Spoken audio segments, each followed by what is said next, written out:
구약성경 892면 시편 119편 57절부터 72절까지 말씀입니다. 이 계시의 말씀을 제가 받들어 읽어드릴 때 살아계신 하나님의 음성을 들으실 수 있기를 바랍니다.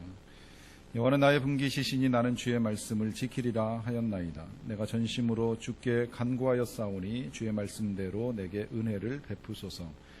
내가 내 행위를 생각하고 주의 준거들을 향하여 내 발길을 돌이켰사오며 주의 계명들을 지키기에 신속히 하고 지체하지 아니하였나이다. 악인들의 줄이 내게 두루 얽혔을지라도 나는 주의 법을 잊지 아니하였나이다.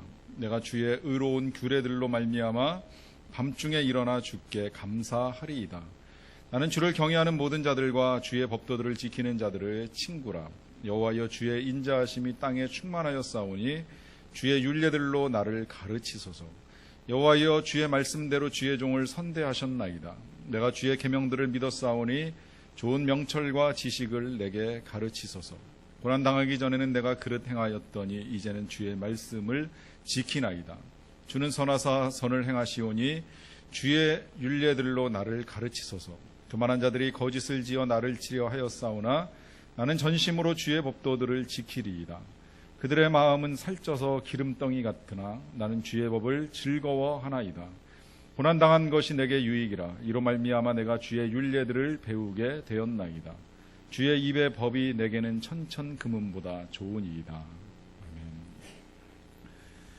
우리나라 근대 단편 소설 가운데 유명한 작가인 현진건의 운수 좋은 날이라고 하는 소설이 있습니다. 구한말 일제시대에 서울에서 인력거를 끌던 주인공은 어느 비오는 날 아주 많은 수입을 올리게 됩니다. 인력거를 끌고 손님을 태우고 옮기는 장소마다 계속해서 손님이 잘 연결되면서 많은 손님을 태우게 됩니다. 그래서 평소보다는 좀 많은 돈을 벌게 되었습니다. 그래서 기분이 좋아진 이 주인공은 이제 집에 들어가기 전에 잠시 주막에 들려서 술을 한 잔 걸치고 또 병들어 누워있는 아내를 위해서 설렁탕 한 그릇을 사가지고 집에 들어갑니다.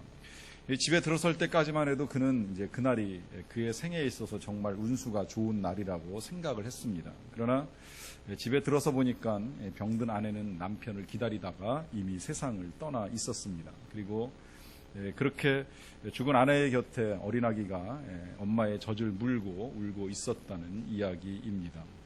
때때로 우리의 인생이라고 하는 것이 이 드러난 현상만 보고 이것이 좋다, 나쁘다 쉽게 판단하기 어려울 때가 있습니다.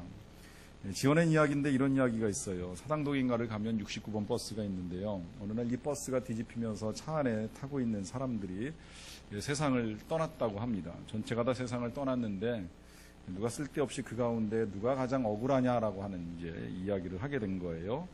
그래서 나온 것 중에 4위가 내일 장가가기 위해서 이제 오늘 목욕단장한다고 목욕탕을 가던 총각이 억울하다고 합니다. 3위는 96번 버스를 타야 되는데 시력이 좋지 않다 보니까 69번을 96번으로 착각을 하고 탔다가 사고를 당한 사람입니다. 2위는 원래 전 정거장에서 내려야 되는 사람인데 차 안에서 졸다가 미처 못 내리고 한 정거장을 더 가다가 사고를 당한 사람입니다. 이러한 이유들을 다 제치고 1등으로 억울한 사람이 이런 사람입니다. 바로 직전 정거장이에요. 멀리서 온 것도 아니고 직전 정거장에서 버스를 타기 위해 정류장으로 나오다가 버스가 이미 출발하는 것을 보고 열심히 달려와서 버스를 쳐서 세웠습니다. 그래서 허겁지겁 올라탔는데 타자마자 이 사고를 당한 사람이 제일 억울하다 합니다. 이야기를 듣고 나서 생각을 바꿔봤습니다. 그렇다면 누가 가장 행운을 얻은 사람일까? 역으로 생각해보면 3위는 앞에 정류장에서 69번을 96번인 줄 알고서 그냥 보낸 눈 나쁜 사람이라고 할 수 있습니다. 또 2위는 버스 안에서 졸기는 졸았는데 졸다가 눈을 딱 떠보니까 여기가 어딘가 싶어가지고서 혹시 지나친 건 아닌가 하다가 그냥 앞 정거장에서 한 정거장 먼저 내린 사람이 운이 좋다고 할 수 있겠지요. 그리고 역시 1등은 이 버스를 타기 위해 바로 앞 정거장에서 달려왔습니다. 버스를 세우기 위해 버스를 쳤습니다. 그런데 버스가 서지 않고 떠나는 바람에 그 버스를 탈 뻔하다가 타지 못한 사람이라고 생각을 합니다. 여러분 만약에 그 사람이 이런 사람이라고 가정을 해보십시오. 오랫동안 선을 봤는데 결혼이 잘 안 돼가지고 나이가 이제 많이 먹은 노총각이었습니다. 모처럼 여자를 만났는데 마음에 드는 여자를 만났고 두 번째 다시 만나기로 약속을 했습니다. 약속을 해서 이번에 더 멋있게 옷을 차려입고 이제 시간이 돼서 그 여자를 만나기 위해서 버스를 타고 약속 장소로 가기 위해 정류장에 달려왔습니다. 때마침 그 버스를 꼭 타야지만 시간 늦지 않게 갈 수 있는데 그 버스를 타지 못하고 떠나보내게 되었을 때 이런 경우라면 이 남자가 그 떠나가는 버스나 혹은 기사를 향해서 어떤 마음을 갖게 되었을까요? 뭐 그런 사람이 그런 일에만 있는 것이 아니라 예를 들면 취업을 하려고 하다가 안 돼가지고 늘 서류만 내고 실패를 했는데 모처럼 회사에서 면접을 보러 오라고 하는 연락을 받고 면접을 보기 위해 시간 맞춰 나가는 중에 똑같은 방식으로 정류장에서 버스를 놓친 경우를 생각해 봅니다. 아마 그런 경우에 우리가 처하게 되면 떠나가는 버스를 바라보면서 버스 기사를 원망하고 속으로는 난 정말 재수없는 인생, 운도 없어도 정말 없는 인생이라고 한탄을 했을지 모릅니다. 그러나 그렇게 떠나간 버스가 얼마 가지 못해가지고 자기의 목전에서 뒤집어지고 사고가 나고 그 안에 타고 있던 사람들이 정말 세상을 다 떠나는 광경을 목격한다고 하면 정말 내 인생이 재수없는 인생이 아니라 하나님의 큰 은혜를 입은 인생이라고나 하는 것을 깨달을 기회를 갖게 되는 것이지요. 지난 2001년에 미국 뉴욕에서 9.11 사태가 났을 때 많은 사람들이 무고하게 목숨을 잃는 일이 일어나긴 했습니다만 이 또 많은 분들의 간증 중에는 이제 그날따라 거기서 약속이 있었는데 좀 늦게 갔다, 아니면 그 근처에서 뭐 커피를 마시고 있었다, 아니면 그 근처에서 다른 볼일을 보면서 지나쳐 가고 있었다라고 하면서 안도의 한숨을 쉬는 사람들의 이야기도 심심치 않게 듣게 됩니다. 이런 상황들 속에서 우리는 이 여러 가지 환난과 시련이 우리 앞에 있지만 때로는 그것이 우리를 힘들게 하는 것만이 아니라고 하는 사실을 다시 생각을 하게 됩니다. 그럼에도 불구하고 우리는 현상만을 가지고는 이 현재의 현상이 우리에게 있어서 우리를 괴롭히는 일이 아니라고 하는 것을 다시 한번 잘 생각을 할 수 있어야만 합니다. 성경 속에서 그 대표적인 예로 우리에게 알려진 사람이 한나라고 할 수 있습니다. 한나의 인생은 고난의 연속이었습니다. 결혼을 하긴 하였지만 아이를 갖지 못했고요. 얼마 지나지 않아서 남편은 첩을 얻었습니다. 그리고 그 첩은 아들을 낳았습니다. 그리고 그 첩이 이제 시간이 될 때마다 이 한나를 괴롭힙니다. 격분할 정도로, 아주 화가 나서 견딜 수 없을 정도로 괴롭히는 일을 하게 됩니다. 여기까지만 보면 이 한나는 은혜를 받은 것처럼 보이지 않습니다. 은혜를 받았다기보다는 오히려 저주받은 인생처럼 여겨집니다. 특히 당시에는 이 다산이 축복이고 단산은 저주라고 하는 생각이 팽배하였기 때문에 그런 사회 속에서 임신하지 못한 이 여인이 은혜를 받았다고 볼 수는 없습니다. 그러나 성경은 이와 같은 고난을 겪어나가는 것이 은혜인 것을 우리에게 가르쳐 줍니다. 왜냐하면 이 한나의 삶이 거기서 그렇게 끝난 것이 아니기 때문입니다. 우리가 아는 대로 한나는 기도했고요. 그 기도 가운데에 아들을 얻게 됩니다. 그 아들이 우리가 아는 대로 사무엘입니다. 이 사무엘은 사무엘 이전부터 시작해서 이스라엘 역사가 끝날 때까지 이스라엘에 있어서 최고의 하나님의 사람을 꼽으라고 하면 제일 먼저 등장하는 사람입니다. 이스라엘이 한참 멸망해 갈 때에 누가 이 백성을 위하여 대신 하나님께 기도하여 용서를 구할 수 있겠느냐라고 질문할 때 사무엘이 할 수 없다면 그 누구도 할 수 없다고 할 정도로 사무엘은 귀한 인물이었습니다.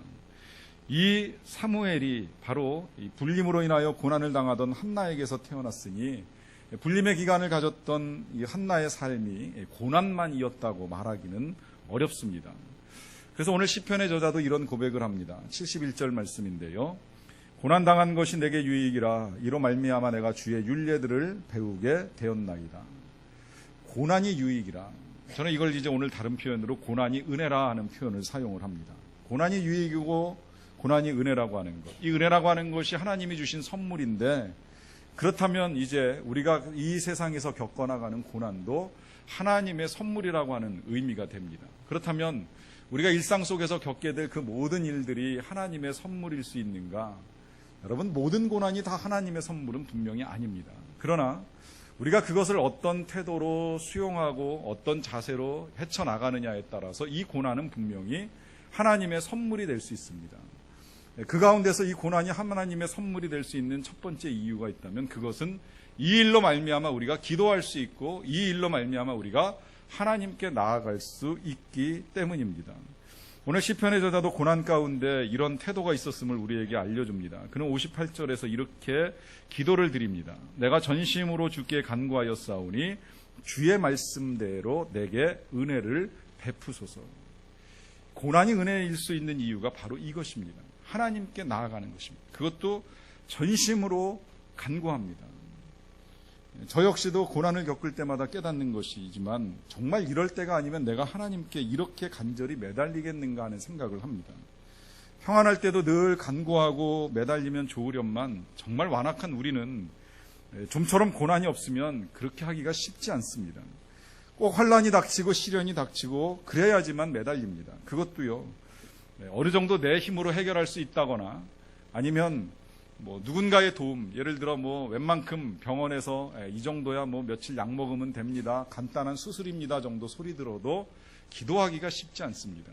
죽을 병 걸리고 정말 기적이 아니면 헤어나올 수 없습니다라고 하는 소리가 우리 귀에 들려야 그때 정말 전심으로 간절히 매달리는 일이 가능해집니다. 그런 면에서 보면 이 고난은 항상 우리가 하나님을 인정하고 하나님을 찾는 기회를 허락해 줍니다. 그래서 은혜입니다. 한나가 기도할 수 있었던 이유도 역시 그녀의 마음속에 오랫동안 떠나지 않는 고통이 있었기 때문입니다. 그리고 그 고통은 시간이 지날수록 가중되었고 그 가중된 상황 속에서 그는 기도함으로 그 응답으로 신실한 자녀를 얻는 은혜를 누리게 됩니다. 이러한 고난이 우리에게 있어서 또 은혜가 될 수 있는 이유가 있다면 그것은 우리의 삶을 돌아볼 기회를 가지기 때문입니다. 고난이 없는 삶이 정말 바르게 살아갈 수 있다면 전 그런 사람들을 늘 존경합니다. 고난이 없는 중에도 신실하게 하나님의 자녀다운 삶으로 영광을 드러내는 삶을 귀히 여깁니다.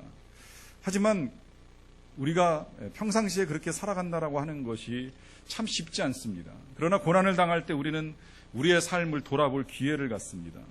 무언가 잘못된 것이 없는가? 지금까지 내 삶의 여정 속에서 혹시 하나님의 뜻을 거스른 것은 없는가? 이제 이러한 생각들이 조금 깊어지다 보면 하나님의 말씀을 더 가까이 하면서 말씀에 비추어서 내 삶의 잘못된 부분들을 재점검하는 시간을 갖게 됩니다. 오늘 우리가 읽은 이 시편의 저자도 역시 고난 가운데 하나님의 말씀을 통해서 자신의 인생을 돌아본 기록들을 59절부터 이렇게 남겨주고 있습니다. 내가 내 행위를 생각하고 주의 증거들을 향하여 내 발길을 돌이켰습니다. 또 60절 주의 계명들을 지키기에 신속히 하고 지체하지 아니하였습니다. 또 61절에 악인들의 줄이 내게 두루 얽혔을지라도 나는 주의 법을 잊지 아니하였나이다. 고난 중에 자신의 삶을 돌아본 것입니다. 고난을 당하면서 다시 하나님의 뜻을 헤아리고 그 뜻에 비추어서 잘못된 부분을 바로잡아 나가는 일을 해나가는 것을 보게 됩니다. 고난이 선물일 수 있는 것은 이 고난 때문에 우리가 하나님 앞에서 겸손해진다는 거예요. 우리의 교만함을 털어놓고 다시금 하나님 앞에 보다 진실한 삶의 태도를 가지고 나아갈 수 있다는 것입니다. 그와 같은 모습을 가장 잘 보여주는 사람이 다윗이라고 할 수 있습니다. 다윗은 인생에 있어서 교만할 수 있는 여러 가지 재능들을 많이 가진 사람입니다. 어렸을 때 거인 장군 골리앗을 돌팔매질 하나로 이겨내지요. 싸움의 기술이 대단합니다. 또 그는 음악적 재능도 좋아서 그가 만드는 음악을 가지고 이 사울왕의 몸에 들어있는 귀신을 쫓아내줄 수 있을 정도의 능력을 가지고 있었습니다. 인간관계가 좋았기 때문에 많은 사람들이 따르고 또 많은 사람들로부터 실제로 칭찬도 많이 받았습니다. 이 정도 되면 얼마든지 교만하게 행할 수 있는 능력을 갖추었습니다. 그런 그가 하나님 앞에서 스스로를 낮추고 겸손해지면서 하나님의 마음에 합한 사람으로 만들어져 갈 수 있었던 이유, 그것은 고난입니다. 그는 사울왕에 쫓기는 고난을 당하면서 하나님 앞에서 한없이 낮아집니다. 겸손해집니다. 그 겸손함 가운데 하나님께서 그에게 또다시 왕이라고 하는 은혜의 선물을 허락해 주셨습니다. 그가 그러한 은혜를 깨닫고 그 은혜를 잘 지켜나갔으면 좋으련만 그는 왕위에 올라서 왕의 권세를 가지고 행하다가 어느 순간 또다시 교만해져서 밧세바와 간음을 하는 죄악을 저지르게 되잖아요. 그 죄악 가운데 그가 또다시 깨달은 거예요. 차라리 고난이 은혜다. 차라리 고난이 선물이다. 내 삶에 여유가 찾아오고 평안이 찾아왔을 때 내가 선택한 것은 교만이요 죄악이었다라고 하는 사실을 뒤늦게 또 한 번 깨닫습니다. 그러다가 압살롬에 의해 가지고 반역을 당할 때 그가 도망가는 일이 있죠. 도망갈 때 그가 보여준 모습이 이 고난으로 인해서 성숙해진 신앙의 태도를 보여주는데, 한참 도망을 가던 중에 시므이라고 이 사울왕의 집안 사람 한 사람을 만나게 됩니다. 이 시므이가 쫓겨가는 다윗을 향해서 놀리면서 하는 말이 있죠. 네가 사울을 죽이고 왕위를 차지하더니 너도 별 수 없이 누군가에 의해서 반역을 당하고 쫓겨가는 신세가 되었구나라고 하면서 비난을 합니다. 아주 조롱 섞인 비난을 심하게 듣습니다. 이때 다윗 왕과 함께 피난을 떠나던 그의 신하들이 옆에 있다가 다윗 왕에게 질문을 하죠. 저 사람을 당장 죽이리까? 저 사람을 당장 없앨까요? 라고 하는 질문을 해요. 그때 왕이 말합니다. 다윗 왕이 말합니다. 내버려둬라. 내가 내 아들에게 쫓겨가지고 이와 같은 일을 당하는데 저 사람이 나를 놀리는 것이야 당연하지 않겠느냐라고 하면서 아주 겸손한 태도를 취하고 피난길을 지속합니다. 그러다가 이제 아들 압살롬이 죽었다는 소식이 들려오고 이 다윗은 다시 왕궁으로 복귀할 기회를 갖게 되었습니다. 돌아가는 과정 중에 그 일전에 다윗을 놀렸던 시므이가 찾아와 가지고 용서를 구합니다. 그때 신하들이 또 한 번 똑같은 질문을 해요. 이자가 전에 왕을 조롱하던 자이온데 우리가 죽이는 것이 마땅하지 않겠습니까? 라고 하면서 왕에게 질문을 합니다. 그때 다윗 왕은 역시 대답이 똑같습니다. 오늘같이 좋은 날, 하나님께서 나를 다시 왕으로 세우신 이 날에 내가 어찌 이와 같은 사람을 죽임으로 범죄할 수 있겠느냐라고 하면서 그냥 돌아가자 하는 제안으로 신하들을 데리고 왕궁으로 복귀합니다. 여러분, 그가 이렇게 성숙한 사람의 모습을 보여주는 이유, 그는 고난을 통하여 연단되었기 때문입니다. 고난을 통하여 훈련되었기 때문에 어떤 상황 속에서도 교만하지 않고 사람들을 용서하는 너그럽고 자비로운 모습을 보여줍니다. 이유는 이 고난 가운데 모든 것이 하나님의 은혜라고 하는 사실을 깨닫기 때문입니다. 그렇기 때문에 이 고난이라고 하는 건 우리가 하나님의 뜻을 깨닫는 선한 기회가 됩니다. 뿐만 아니라 이 고난이 우리에게 은혜가 되는 또 하나의 이유가 있다면, 이 고난을 당할 때 우리가 다시금 당당한 삶을 살아갈 수 있는 힘을 얻을 수 있기 때문입니다. 특별히 하나님의 말씀을 붙들고 살아가는 사람에게 있어서 이 고난 중에 당당함을 지키는 은혜를 누리게 되는데요. 그것은 우리가 겪고 있는 고난 가운데 가장 힘든 고난을 저는 억울함이라고 하는 것으로 생각을 합니다. 물론 이제 그 밖에 여러 가지 것들, 뭐 질병이라든지 재정이라든지 관계의 상처라든지 많은 것들이 우리를 힘들게 합니다만은, 특히 우리가 살아가면서 제일 힘들어하는 부분이 이 사람들로부터 오해를 받고 그 오해가 극대화돼서 내 마음에 이제 억울함이 쌓이게 되면 그것을 견디지 못해서 심지어는 이제 목숨을 끊는 사람들까지 나오게 되는데요.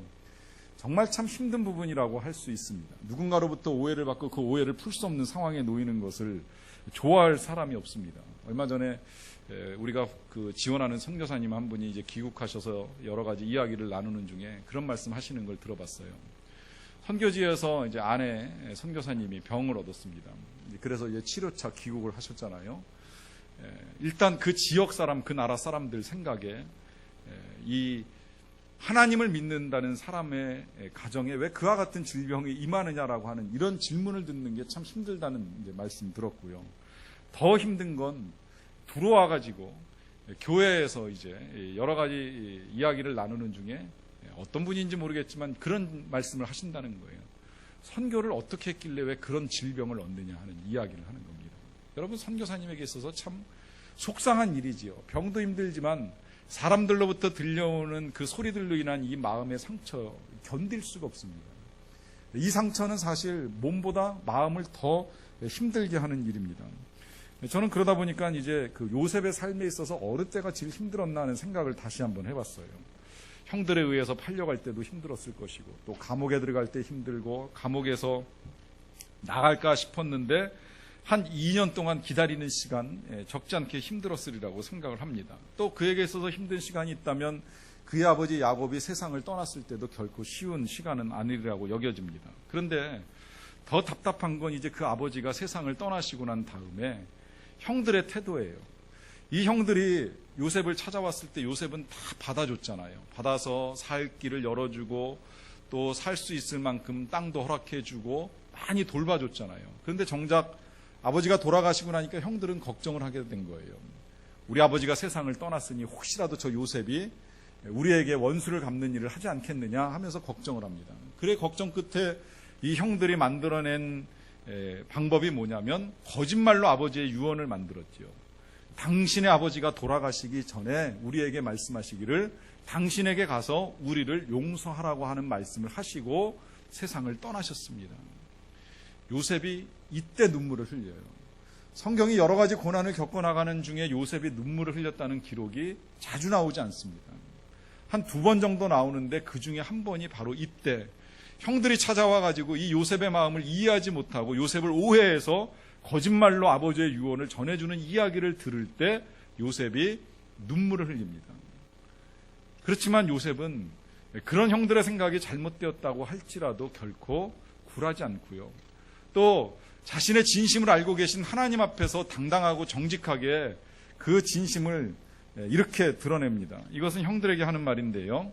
당신들은 나를 헤아려 하였으나 하나님은 그것을 선으로 바꾸사 오늘과 같이 많은 백성의 생명을 구원하게 하시려 하셨나니 당신들은 두려워 마소서 내가 당신들과 당신들의 자녀를 기르리이다.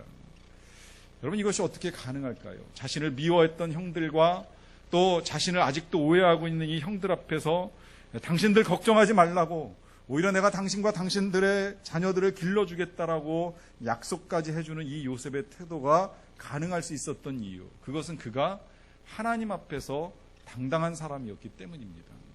사람들로부터는 오해를 받을지라도 하나님은 진리를 알고 계시고 또 하나님은 진실을 알고 계시기에 그 하나님 앞에서 내가 서 있는 이상 때로 사람들의 오해쯤이야 별것 아니리라 생각하면서 오직 하나님만을 바라봅니다. 이것이 고난 중에 우리가 하나님을 바라봐야 되는 이유이고 또 하나님의 말씀을 통해서 우리의 삶을 비춰봐야 되는 이유입니다. 또한 더불어서 이 요셉이 이와 같은 일을 가능하게 할 수 있었던 이유가 있다면 그는 이 고난을 통해서 하나님의 은혜를 경험했고 또 그것을 분명히 깨달아 알았기 때문입니다. 요셉의 이 삶을 다시 한번 이렇게 이제 거슬러 올라가 봅니다. 만약에 그가 형들에 의해서 애굽으로 팔려가는 일이 없었다면 그가 총리가 될 수 있었을까? 그가 만약에 감옥에 들어가지 아니하였다면, 억울하게 죄를 뒤집어 쓰고 감옥에 들어가는 일이 아니었다면 그가 과연 술 맡은 관원장을 만나서 총리가 될 길을 열 수 있었을까? 그가 만약에 술 맡은 관원장을 만나가지고 그 즉시로 감옥에서 나가서 이제 자유로운 삶을 살 수 있게 되었다면 그가 총리가 될 수 있었을까? 그는 오히려 감옥에서 2년 동안 잊혀져 있었던 시간 때문에 술 맡은 관원장이 뒤늦게 그 사실을 기억하고 이 요셉을 바로왕 앞에 세우는 일을 하게 됩니다. 그렇게 보면 그가 과거에 겪었던 고난들, 팔려갈 때, 감옥에 들어갈 때, 기다려야 할 때 이 모든 시간들이 결국은 하나님께서 그를 총리로 세우고 그를 통해 일하시고자 하는 선한 계획 속에서 이루어진 일이라고 하는 것을 알게 됩니다. 이 모든 것들을 그는 알고 있었기 때문에 이제는 그 은혜 받은 사람답게 형들을 용서하고 형들에게 은혜를 베풉니다. 여러분 이와 같은 삶을 보게 되면 우리가 이 또한 이러한 진리를 하나 정리하게 되는 거예요. 그것은 우리 현재의 관점에서 보면 이제 과거의 고난이 은혜로 해석이 가능해집니다. 지금 제가 여러분들에게 말씀드렸던 이 요셉 같은 예를 보게 되면 현재 총리라고 하는 직분을 가지고 나서 보니까 과거에 있었던 일 하나하나가 다 은혜의 사건들이었다라고 하는 것이지요. 그렇다면 이제 우리는 이 사실을 알아야 됩니다. 현재 내가 겪고 있는 고난 또한 미래의 관점에서 보게 되면 하나님께서 은혜로 허락하시는 일들입니다. 지금은 다 알 수 없습니다. 왜 이 일이 우리에게 주어져 있고 왜 내가 이 과정들을 겪어나가야 되는지를 충분하게 다 이해할 수는 없습니다. 그러나 언젠가 미래의 시간이 지나고 나면 우린 그때 또다시 현재를 바라보면서 분명히 해석을 할 수 있습니다. 아, 그래서 하나님께서 나에게 이런 일들을 허락해 주셨구나 하는 사실을 깨닫게 될 때가 이르게 된다는 것입니다. 제가 좋아하는 기독교 작가 중에 데이비 시멘즈 목사님 계시는데요. 상한 감정의 치유 또 좌절된 꿈의 치유라고 하는 책으로 우리에게 많이 알려져 계십니다. 그분이 쓰신 책 가운데 탓이라고 하는 제목의 책이 있는데요. 그분이 1948년 인도에서 선교하실 때 일입니다. 생후 10개월 된 그분의 건강한 아들이 급성 간상균 이질이라고 하는 질병에 걸려가지고 갑자기 세상을 떠납니다. 10달 동안 아주 애지중지 잘 기르던 이 아들이 선교지 이국당 붉은 흙 속에 묻혔습니다. 사랑하는 인도의 친구들과 또 동료 선교사들, 이 사람들의 이 조문객들이 끊이지 않았어요. 부모님도 다녀가시고 또 역시 선교사로 다른 지역에서 사역을 하고 있는 형제들도 함께 있었습니다. 며칠이 지나고 나니까 조문객들이 다 이제 떠나고 나서 이 달랑 부부만 남는 밤이 찾아왔습니다. 먼저 태어난 3살 박이 딸아이가 남동생이 없어졌다고 울며 보채고 뒤척이다가 겨우 잠이 빠졌습니다. 깊고 고요한 밤의 적막감이 이 낡은 선교사 관사에 밀려듭니다. 낡은 이 선교사의 관사 한켠에 달린 외로운 석유 등불 하나가 괴기스러운 그림자를 드리웠습니다. 심현지 목사님의 부인께서 피아노를 치면서 제일 좋아하는 찬송가 성령이여 내 마음에 임하소서를 부르기 시작을 했습니다. 처음에는 괜찮은가 싶더니 갑자기 4절 가사가 툭 튀어나오면서 아픈 데를 건드리기 시작했습니다. 주께서 항상 가까이 계심을 느끼게 하소서. 나를 가르치사 영혼의 씨름을 감당케 하소서. 솟구치는 회의와 항거하는 한숨을 잠재우며 응답 없는 기도에도 인내를 배우게 하소서. 그때 목소리가 한순간 뜩 끊어지면서 눈물과의 싸움이 시작되었습니다. 지금까지 밑으로 꾹꾹 눌러왔던 이 달갑지 아니한 불안한 생각들이 불현듯 고개를 쳐들었습니다. 그리고는 쓰디쓴 대사가 되어서 마치 녹아내리는 용암처럼 하나님을 향하여 이렇게 쏟아부었다고 합니다. 하나님 이해가 안 갑니다. 고국도 가족도 친구도 다 버리고 선교사가 되어서 주님을 섬기고자 16,000km나 떨어진 이곳 인도에 왔습니다. 우린 주님을 사랑합니다. 또 주님께서 우리를 사랑하시는 것도 믿습니다. 그런데 왜 이런 일이 일어나야 합니까? 어떻게 우리에게 이런 일이 일어나도록 내버려 두실 수가 있습니까? 하나님 이 질문에 답이 없으셨습니다. 그리고 마찬가지로 심현지 목사님도 이 기도에 대한 하나님의 응답, 하나님이 하신 일에 대한 답을 책을 통해서 우리에게 쉽게 제시해 주지는 않습니다. 그냥 그와 같은 일이 있었다라고 하는 것이 그 단락의 끝이었습니다. 그런데 분명한 것이 있습니다. 그것은 이 사건 이후에 이 심현지 목사님께서 저술과 또 상담을 통해서 정말 많은 상처받은 심령들을 치료하는 하나님의 도구가 되셨습니다. 지금도 세계 곳곳에서 이분의 손길을 통하여서나 혹은 이분이 전하시는 강의를 통하여서나 아니면 이분이 쓰신 책을 통해서 고통 가운데 신음하는 많은 영혼들이 치유되고 회복됩니다. 저 역시도 이분의 책을 통해서 많은 상처들을 치유하는 은혜를 누렸습니다. 그것은 그가 비록 한때 한 인간으로서 뼈아프게 힘든 고통의 심연을 헤매기는 했지만 오히려 그것이 그로 하여금 많은 영혼의 아픔을 어루만지고 치료하는 목사로 거듭날 수 있는 계기가 된 것입니다. 여러분, 오늘 우리 시대를 살아가는 우리의 삶에 있어서 역시 우리에게도 이유를 알 수 없는 많은 고난들이 찾아옵니다. 실제 눈에 보이는 것부터 시작해서 눈에 보이지 아니하는 마음의 상처와 고통까지 우리를 괴롭게 하는 일들이 정말 많습니다. 하지만 아셔야만 합니다. 고난 중에 하나님은 은혜를 베푸십니다. 고난 중에 하나님은 우리가 하나님께 나아가기를 원하시고 우리가 기도할 때 우리가 구하는 것을 통하여서 우리의 슬픔이 변하여 기쁨으로 바꿔 주실 것입니다. 또 고난을 통하여서 우리의 삶이 변하여서 죄악된 삶이 거룩한 삶으로 변화되는 역사를 누리게 해 주십니다. 그리고 현재는 다 해석할 수 없지만 후일에 이 일을 통하여서 우리는 또다시 다른 사람들을 위로하고 치료하고 도와주는 능력의 도구로 하나님께 쓰임받는 역사가 일어나게 될 것입니다. 이와 같은 은혜가 오늘 우리에게 임하시는 줄로 믿고 고난 가운데 늘 하나님께 감사할 수 있는 저와 여러분들이 되시기를 간절히 축원합니다.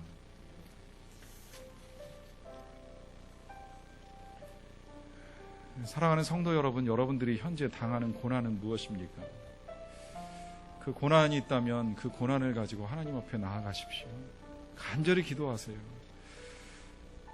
하나님이 도와주시기를 구하십시오. 하나님, 내가 이와 같은 일들을 겪고 있습니다. 이 일에 하나님의 은혜와 사랑이 필요합니다. 능력이 필요합니다. 기적이 필요합니다. 정직한 마음으로 구하십시오. 혹 잘못된 부분이 있는지 여쭤보셔도 좋습니다. 내가 지금 바꾸어야 될 것, 변화시켜야 될 것은 무엇인지 여쭤보고 구하십시오. 그래서 내가 보다 더 하나님 보시기에 거룩한 삶을 살겠습니다라고 하는 고백과 다짐을 드리셔도 좋습니다. 우리 이 시간에 각자 하나님께 기도하는 시간을 잠시 갖도록 하겠습니다.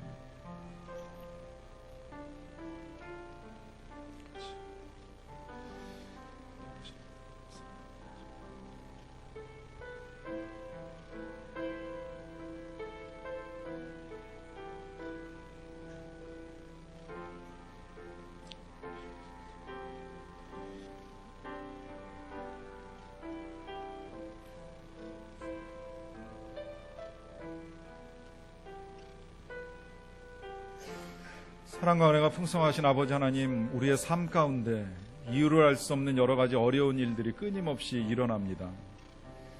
그 어려움 중에 하나님의 도우심을 간구합니다. 기적과 능력을 구합니다. 은혜 베풀어 주실 것을 믿사오니 하나님 도우사 오늘 우리의 괴로움이 변하여 즐거움이 되고 슬픔이 변하여 기쁨이 되게 하여 주시옵소서. 이유를 다 알 수 없을지라도 후일에 이 일을 통하여 이루고자 하시는 하나님의 선한 계획, 우리 가운데 이루어짐을 믿는 믿음을 가지고 오늘도 우리가 감사하며 이 모든 일들을 담대하게 잘 감당하며 나아갈 수 있는 하나님의 자녀들이 되게 하여 주시옵소서. 예수님의 이름으로 기도하옵나이다. 아멘.